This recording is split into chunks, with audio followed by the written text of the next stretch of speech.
এই বৃষ্টি শুরু হওয়াতে আমাদের যেতে একটা জায়গা অনেকটা লেট হয়ে গেছে। আমরা রেডি হয়ে গেছি একটা জায়গায় যাব বলে। তোমাদের দাদাভাইকে কেমন লাগছে কমেন্ট করে জানিও।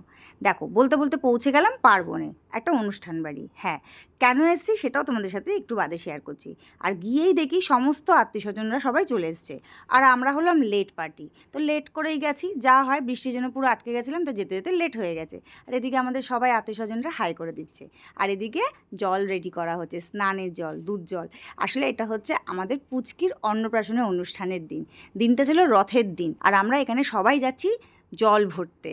হ্যাঁ, সেই জল ভরতে যাব বলে বাজনা টাজনা নিয়ে আমরা আনন্দ করতে করতেই গেছি।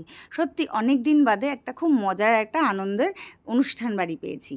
যাই হোক, এখানে আমরা সবাই মিলে যাচ্ছিলাম, আর যেতে বেশিক্ষণ ছিল না, কিন্তু একটু ঘুরে ঘুরে যাচ্ছিলাম বলে একটু দেরি হচ্ছিলো। আর বৃষ্টির মধ্যে যেতেও যেন একটু কেমন কেমন লাগছিলো, চারিদিকে জল কাদা ভর্তি।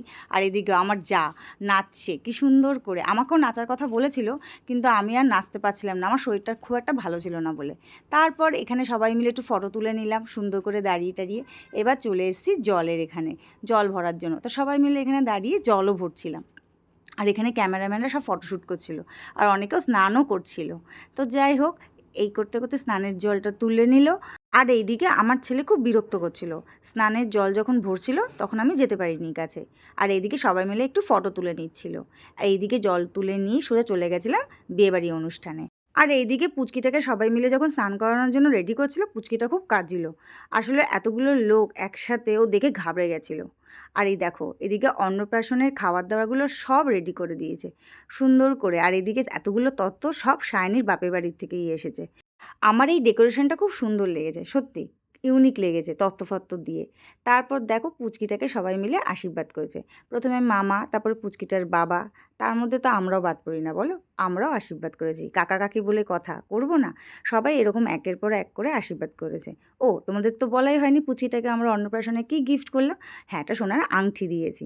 আশীর্বাদের পর্ব শেষ হয়ে যাওয়ার পরে আমরা দুপুরবেলা খাওয়া দাওয়া করে বাড়ি চলে গেছিলাম। সন্ধ্যাবেলা সুন্দর করে সেজেগুজে চলে এসেছি। আর দেখো গেটটা কত সুন্দর করে সাজিয়েছে। সবথেকে বেশি মেন ফোকাস আমার যেটা ভালো লেগেছে সেটা হচ্ছে এই যে সায়নী, সুমন আর পুচকিটার ছবি। শ্রীনিকা, পুচকিটার নাম হচ্ছে শ্রীনিকা। তো খুব সুন্দর লেগেছে এই মানে ছবিটা দিয়ে করাটা। তো যাই হোক, তারপরে এরা সবাই মিলে ওয়েট করছিল আমাদের জন্য কেক কাটবে বলে। আর যেতে যেতে 8টা বেজে গেছিলো, কিন্তু ওরা আমাদের জন্য ওয়েট করেছে, এটাই আমার খুব ভালো লেগেছে।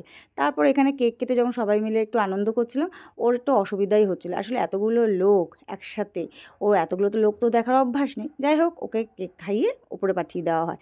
ছবি তোলা হয়ে যাবার পরে আমরা সবাই চলে গেছিলাম স্টার্টারে। স্টার্টারে ছিল চিকেন ললিপপ, পানির সাথে ফিশ বল, আর ছিল ভাঁড়ের মধ্যে চা। ওটা বেশ ভালো লেগেছিল আমার, ওটার আর ভিডিও করা হয়নি। আর এইদিকে দেখো মেন কোর্সে কী কী ছিল। ফার্স্টে ছিল স্যালাড বার, তার মধ্যে ছিল নান, স্টাফ আলুর দম। তারপরে ছিল জাফরানি পোলাও, চিকেন স্টেক। চিকেন স্টেকটা হচ্ছে এই যে লাঠির মধ্যে স্টিকের মধ্যে যেটা ছিল চিকেন স্টেক। তারপরে ছিল স্যালাড। এরপর ছিল গোয়ান ফিশ কারি আর মাটন কষা। আমি মাটনটা খেতে খুব ভালোবাসি ফিশের থেকে, তাই আমি মাটন কষাটাই নিয়ে নিয়েছিলাম। এদিকে আমরা খাওয়া দাওয়া কমপ্লিট করলাম, তারপর সোজা চলে গেছিলাম চাটনি নিতে। চাটনির সাথে পাঁপড়, কালোজাম আর ছানার সন্দেশ হয়েছিল। খাওয়া দাওয়া কমপ্লিট হয়ে যাওয়ার পরে সোজা বাড়ি চলে গেছিলাম। অন্নপ্রাশনের দিনটা খুব ভালো কেটেছে, আর সত্যি খাওয়া দাওয়াটা খুব সুন্দর ছিল। চলো এখন এর জন্য টাটা।